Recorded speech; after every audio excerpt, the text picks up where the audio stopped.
एक ऐसा देश जहां हर कोई स्विमिंग में मास्टर है। इस देश में इंसानों से ज्यादा पिग बसते हैं। यहाँ लोग कार से नहीं बल्कि साइकिल से चलना अपनी शान समझते हैं। इस देश के लोग नियम कानून के बहुत ही पंक्चुअल होते हैं, लेकिन शादी से जुड़े इनके कुछ अलग ही नियम है। ये देश दुनिया का दूसरा सबसे खुशहाल देश है, जहाँ महज 52 किलोमीटर चलने पर ही एक समुद्र तट सामने होता है। इस देश में अगर आपने लोगों से भरी सड़क पर पीटर पुकारा तो कम से कम 10 लोग पीछे पलटकर जरूर देखेंगे। लेकिन क्यों और कौन सा है ये देश? दोस्तों, हम बात कर रहे हैं डेनमार्क देश की। तो चलिए फिर देरी न करते हुए आपको ले चलते हैं डेनमार्क देश के इस रोचक सफर पर। लेकिन वीडियो को शुरू करने से पहले अगर आप हमारे चैनल पर पहली बार विजिट कर रहे हैं तो प्लीज सब्सक्राइब करके बेल आइकॉन प्रेस कर लीजिए। दोस्तों, दुनिया के सबसे खुशहाल, मजाकिया, हंसमुख और जिंदा दिल लोगों से भरे डेनमार्क का ऑफिशियल नाम है द किंगडम ऑफ डेनमार्क। ये देश स्कैंडिनेवियन देशों में से एक है जो नॉर्डिक क्षेत्र का सबसे दक्षिणी देश है, जो नॉर्थ यूरोप में जूटलैंड पेनिनसुला पर हजारों द्वीपों में फैला हुआ है। डेनमार्क सिर्फ जर्मनी के साथ अपना बॉर्डर शेयर करता है, जबकि नॉर्थ सी और बाल्टिक सी से स्वीडन से अलग करने का काम करते हैं, और ये लंबे समय तक बाल्टिक सागर को जाने वाले रूट्स का कंट्रोलर भी रहा है। डेनमार्क 42,943.9 स्क्वायर किलोमीटर जितने छोटे से क्षेत्रफल में फैला हुआ है, और इस लिहाज से ये भारत के हरियाणा राज्य से भी छोटा है। ये देश महज 59,77,412 लोगों का घर है, लेकिन देश की छोटी सी आबादी भी बड़े बड़े देशों को खुश रहने का फंडा सिखाती है। यहाँ लोगों का मानना है कि टेंशन तो आती जाती है, इसलिए मन को खुश रखना चाहिए। यही कारण है कि डेनमार्क के लोग दुनिया के सबसे खुशहाल लोग के लिस्ट में शुमार होते हैं, जबकि वर्ल्ड हैप्पीनेस इंडेक्स के अकॉर्डिंग डेनमार्क दुनिया का दूसरा सबसे खुशहाल देश है, जहां 141 लोग पर स्क्वायर किलोमीटर पर देखने को मिल जाते हैं। डेनमार्क एक अर्बन कंट्री है, जहां 88.37% लोग शहरों में रहते हैं, जबकि 11.63% लोग आज भी गांव की मिट्टी से जुड़े हुए हैं। देश की राजधानी, दिल और सबसे खूबसूरत शहर है कोपेनहेगन। डेनिश लोग चाहे शहर से हो या फिर गाँव से, ये बड़े ही दोस्तों हार्ड वर्किंग है। यहाँ कोई बिजनेस से जुड़ा हुआ है तो कोई जॉब से, कोई सेल्फ एम्प्लॉयड है तो कोई किसी और के लिए सर्विस कर रहा है। डेनमार्क इन्हीं हार्ड वर्किंग लोगों की वजह से आसमान की बुलंदियों को छू रहा है। देश की जीडीपी जहां $410 बिलियन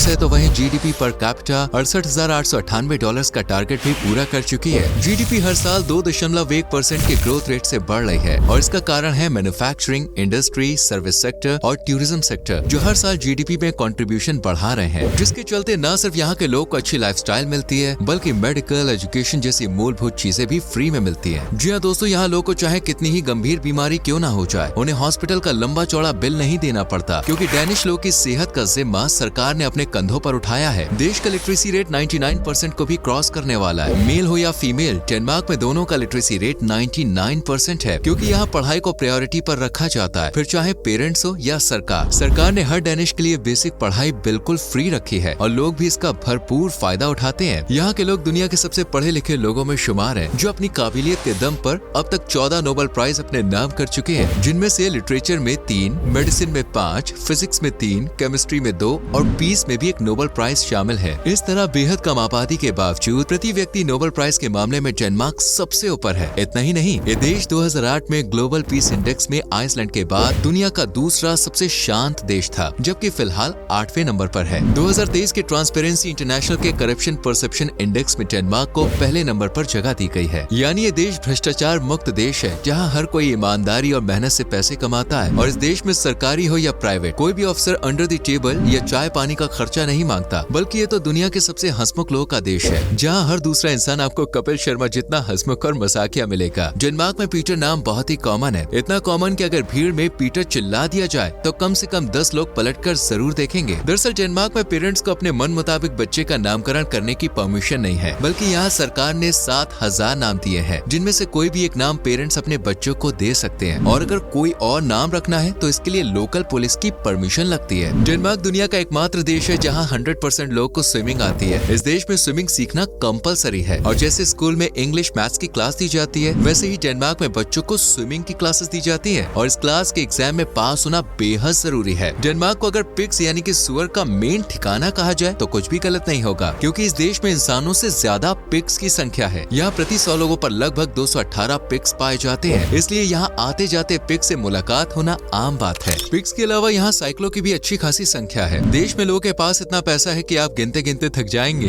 लेकिन इसके बावजूद डेनमार्क में 1.8 मिलियन कार्स हैं, जबकि इससे 2 गुना यानी लगभग 4.2 मिलियन साइकिल्स मौजूद हैं, और यहाँ पर हर कोई ऑफिस, कॉलेज, घूमने जहाँ भी जाना हो कोशिश करता है कि साइकिल से जाए। हालांकि लोग ये सब फिट रहने और अपने देश को साफ रखने के लिए करते हैं, और आज उनकी ये मेहनत रंग भी ला रही है। आप यहाँ चाहे गली में जाएं या फिर चौराहे पर, मोहल्ले में जाएं या फिर गाँव की संकरी पगडंडियों पर, यहाँ दूर दूर तक कचरे के ढेर, नालियों में भरी कीचड़ और सड़क किनारे पड़ी धूल नजर नहीं आएगी, क्योंकि इस देश में लोग सफाई को लेकर काफी एक्टिव हैं। वैसे सफाई के साथ साथ डेनिश लोग लॉ, कानून और नियमों को फॉलो करने के लिए भी जाने जाते हैं, जिसका एग्जाम्पल आप ट्रैफिक सिग्नल्स पर देख सकते हैं। अगर रेड लाइट हुई और पूरा रोड, तब भी कोई डेनिश वासी रेड लाइट को क्रॉस करने की कोशिश नहीं करेगा, बशर्ते कोई इमरजेंसी ना हो। असल में लोगों का मानना है कि नियम उनकी बेहतरी के लिए बनाए गए हैं, इसलिए उनका पालन तो करना ही चाहिए। यही रीजन है कि डेनमार्क का पॉल्यूशन रेट आज ना के बराबर है। यहाँ पर आपको ताजी हवा और पॉल्यूशन फ्री एनवायरनमेंट मिलता है। वैसे तो डेनमार्क में काफी कुछ अजीब है, लेकिन यहाँ की सबसे अजीबोगरीब परंपरा शादी से जुड़ी हुई है। इस देश में अगर कोई 25 का होने के बाद भी शादी नहीं करता तो 25वें जन्मदिन पर उसके ऊपर दाल चीनी फेंकी जाती है, और अगर किसी ने 30 साल का होने के बाद भी शादी नहीं की तो 30वें जन्मदिन पर उसका स्वागत काली मिर्च फेंक कर किया जाता है। ये देश दुनिया के सबसे उम्र दराज कपल की शादी का गवाह भी रहा है। साल 2009 में यहाँ एक कपल ने शादी की थी, जिसमें दूल्हे की उम्र 100 जबकि दुल्हन की 94 साल थी। इससे अंदाजा लगाया जा सकता है कि डेनमार्क में लव बर्ड्स के ऊपर किसी भी तरह की पाबंदी या शादी की उम्र को लेकर कोई रोक टोक नहीं है। किसी भी देश के अंदर जब भी हम जाते हैं तो वहाँ के नेशनल फ्लैग का सम्मान करना दोस्तों कंपलसरी है, लेकिन डेनमार्क दुनिया का एकमात्र ऐसा देश है जहाँ आप डेनमार्क का झंडा तो जला सकते हैं, लेकिन किसी और देश का झंडा यहाँ पे जलाना या उसकी इंसल्ट करना पूरी तरह से गैर कानूनी है। डेनमार्क का झंडा दुनिया का सबसे पुराना झंडा है, जिसे 1219 में ही डिजाइन कर दिया गया था।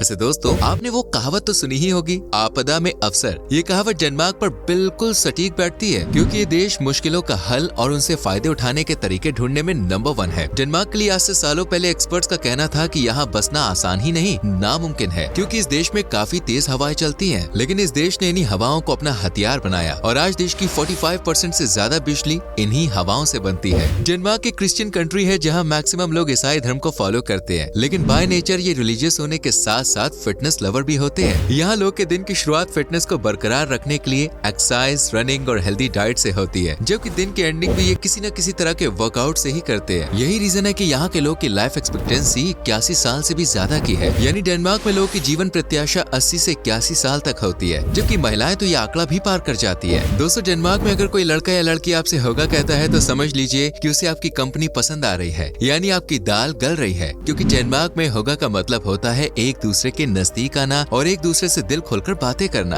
इसलिए अगर आप किसी डेनिश वुमन के प्यार में पड़ने डेनमार्क जा रहे हैं तो होगा आपके प्यार की पटरी का पहला सिग्नल होगा, जिसके सहारे आपकी नैया भी आगे बढ़ सकती है। डेनमार्क इतना अनोखा है कि चाहे जहाँ से भी निकले आपके सामने एक समुद्र तट तो जरूर होगा। जी हाँ दोस्तों, देश का चाहे कोई भी इलाका हो, समुद्र का इलाका वहाँ से 52 किलोमीटर से ज्यादा दूर नहीं है। बोटिंग या क्रिस्टल क्लियर पानी की सैर करनी है तो डेनमार्क आपके लिए बेस्ट लोकेशन हो सकती है। इस देश में घूमने की बात करें तो आपको काफी कुछ दिखने वाला है, जिसमें ऐतिहासिक इमारतें, मॉडर्न रेस्टोरेंट, कमाल की समुद्री दुनिया और रंग बिरंगी ऊंची ऊंची इमारतें भी शामिल हैं। आप सबसे पहले तो डेनमार्क की राजधानी शहर कोपेनहेगन को ही घूम सकते हैं, जो अद्वितीय वास्तुकला, संस्कृति, सुंदरता और ऐतिहासिक खजाने से भरा हुआ है। यहाँ पर हर साल करोड़ों लोग घूमने पहुँचते हैं। स्पेशली लोग कोपेनहेगन की रंग बिरंगी समुद्रों के किनारे बनी इमारतों को देखने, नाव की सवारी करने और क्वालिटी टाइम स्पेंड करने के लिए आते हैं। कोपेनहेगन में स्थित कोपेनहेगन स्ट्रॉजेट दुनिया के सबसे पुराने फुटपाथों में से एक माना जाता है। ये फुटपाथ लगभग 1.1 किलोमीटर लंबा है, जिस पर रात की चांदनी और रंग बिरंगी लाइटिंग्स के बीच टहलने का मजा ही अलग है। घूमने के लिए नॉर्दर्न डेनमार्क में बसा आल्बॉर्ग भी कुछ कम नहीं है। इस शहर को सबसे चौड़ा शहर माना जाता है, जो अपने समृद्ध इतिहास और सांस्कृतिक नजारों के लिए फेमस है। बोगस को अपने समुद्री तटों, आकर्षक कोबलस्टोन सड़कों और शांति भरे माहौल के लिए जाना जाता है। इन सब के अलावा आप हर्निंग, फ्यूनेन, आरहस और हजोरिंग जैसी कई शानदार जगहों का दीदार कर सकते हैं। और मुंह का जायका बदलने के लिए डेनमार्क की फेमस डिशेस स्टेजेट फ्लेस,